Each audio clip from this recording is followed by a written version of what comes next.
Well, what do we have here? A $30 bottle of whiskey selling for $300? You guessed it, I'm talking about Weller. Weller 12-year to be exact, but honestly, the pricing on this whole lineup is jacked up. And just to be clear, I'm not the one saying this whiskey is only worth $30. That's the suggested price from the distiller. And don't they, more than anyone, know what their product is worth?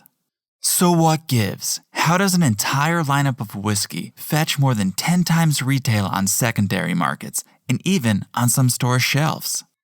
Damn, Pappy.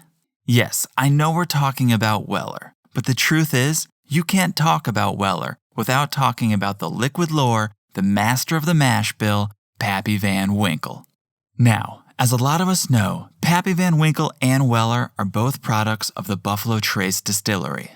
And as we've seen with the rising demand and rising prices of bottles like Blanton's, Stagg Jr., and E.H. Taylor, just being a product of Buffalo Trace raises your profile, which can raise your price.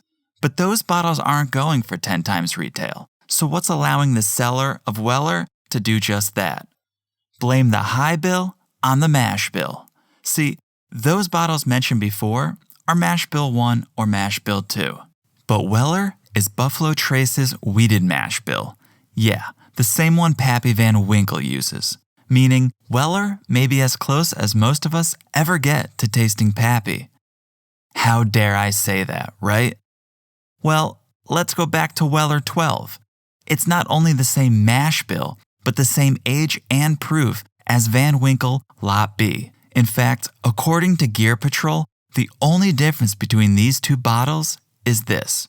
The Van Winkle family selects barrels to be bottled as Lot B, while Buffalo Trace tasters select the barrels for Weller 12.